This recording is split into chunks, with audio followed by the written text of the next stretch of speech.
Today's thrilling episode is brought to you in part by Chetty's Chicken Bacon, better than the original. I'm Charles Martinet, and now it's time for BIT.TRIP presents Runner 2, Future Legend of Rhythm Alien. Hello everyone, I'm Bottled Bacon and welcome to Let's Play Runner 2. More so than the first game, Runner 2 is a rhythm game, and because the music is really quite important, I'm going to try and speak as little as possible, although I do have quite a lot to say about the game. I'm playing the Steam version of Runner 2, but I'm going to be using the Xbox 360 controller because it is highly recommended. As you could probably have guessed, the game isn't terribly heavy on story, but we do have a few cutscenes in just a second, so I'm going to let you just watch those. When last we left Commander Video, his courageous contingent of charismatic compatriots was in hot pursuit of the fiendish Timbletot as they chased him into a realm above realms called the Hypersphere. It is at this moment, as if from nowhere, that a nefarious reality unfusion beam blindsides these 5 fearless friends.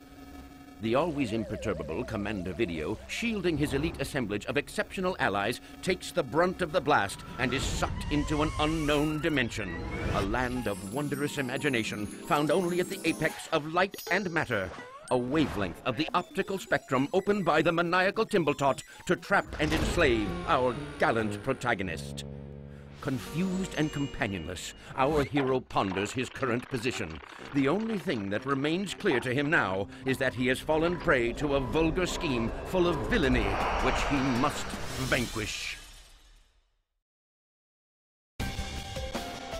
The events mentioned in that intro are actually a secret ending from the first game that you could only get after collecting every single piece of gold in the entire game, which is mental. So anyway, enough of that, let's start the game, and start the first world of the game, and that's the Welkin Wonderland. The Welkin Wonderland. So let's go ahead and select the first level, the Strato Star, and it's time for our second cutscene. Realizing the gravity of the situation, Commander Video plummets back through the layers of a once-known reality and into the soft, bulbous bosom of a new one. Unsure of the outcome, but retaining optimism, our hero is guided to his skyward perch, and thus begins his stay in the Welkin Wonderland.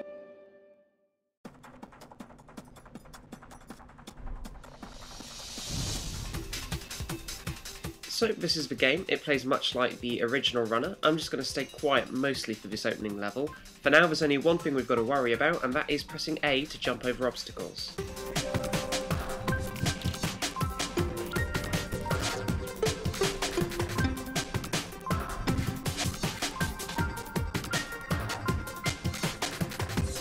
Coming up is a checkpoint, which is a welcome addition from the first game. Running through a checkpoint means that if you get hit, you come back here rather than the very start of the level, which is very helpful.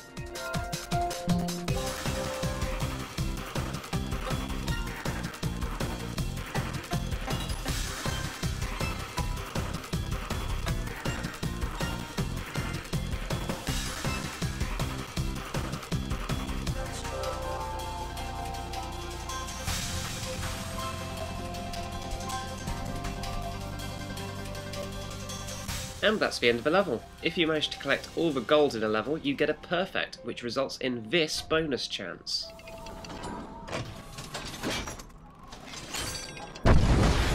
There you go. If you get a bullseye, you get more points and a perfect plus. Yes, perfect can get even better. I'm obviously going to be getting a perfect in every level, although I can't always guarantee a perfect plus. The game is considerably easier than the previous game, although you can crank up the difficulty by pressing the left shoulder button. I'll be playing through all of the levels in the harder difficulty on separate videos, so you can check those out as well.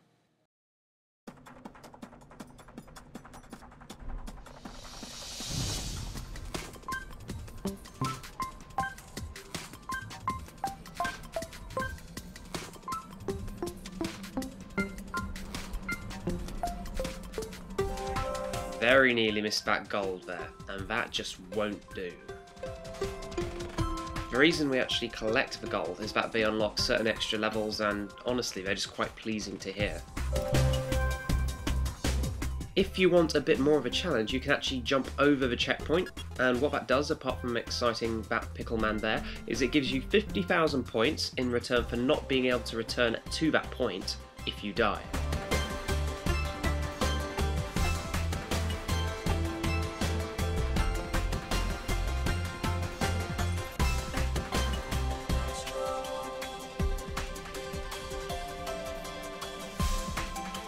This plane is actually a fairly nice set piece, although they do get fewer and fewer as you go through the game.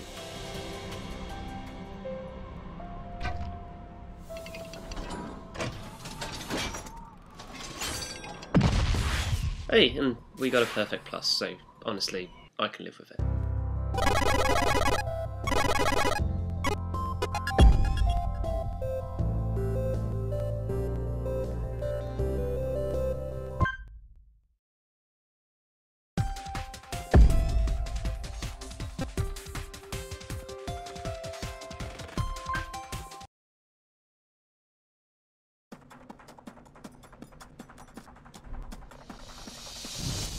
So in this level we get introduced to something new. Sometimes a jump is too long for the commander to jump over normally, and in those cases we get a returning move from BIT.TRIP Runner, which is the glide jump. By holding down A rather than tapping it, we can glide in the air and just stay airborne that little bit longer.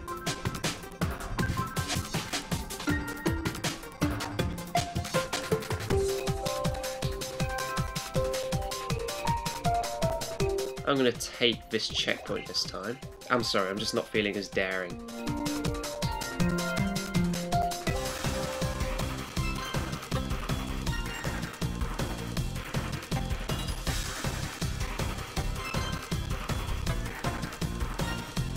Oh, okay, I missed that gold, and now this gives me a chance to show off something new we can do.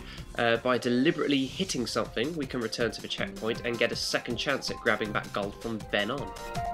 You can still actually get a perfect regardless of how many times the commander gets hit, so it's actually a valid option to send yourself back for a second chance to get some gold. So this time we're going to use our glide jump a little bit longer. There we go.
So coming up here is another new thing. Oh, well, it looks like you're going to get a second chance to see that because I made a silly mistake and missed a gold. Obviously I was just too distracted by the mystery.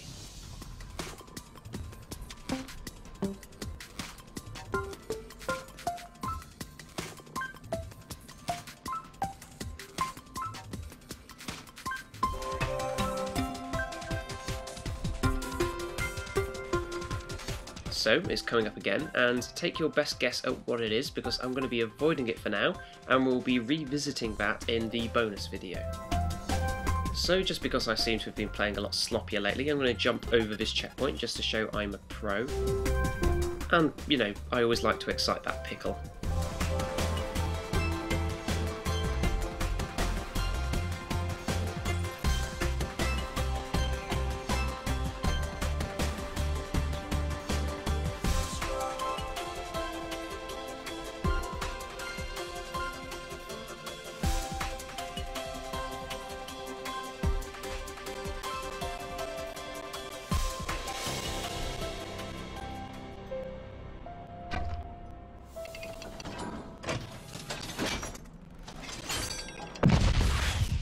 I could not have got it any more centered there. I'm pretty pleased with that one.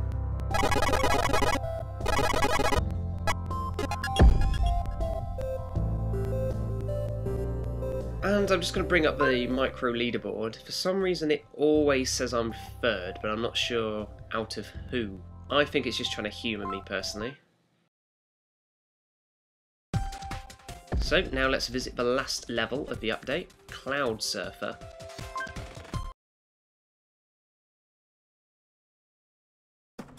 This level introduces us to another key weapon in the commander's arsenal. That's another one returning from the first game. It's the slide. We can now slide under obstacles using down on the D-pad or analog stick. Or when we just want to look cool, because he does look pretty cool.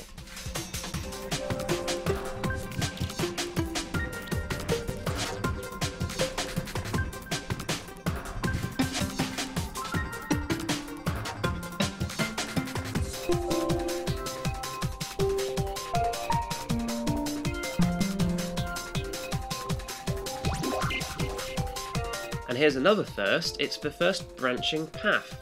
Throughout the game, hidden goodies and collectibles are going to be on the more difficult path, but for now there's nothing of interest on there, so I'm just going to take the easy one. Hopefully you can forgive me and I've not lost too much cred.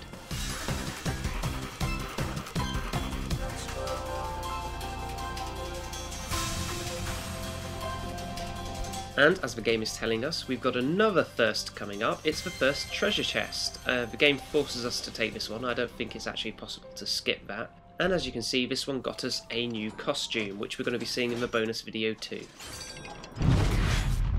Ah, I'm getting good at these.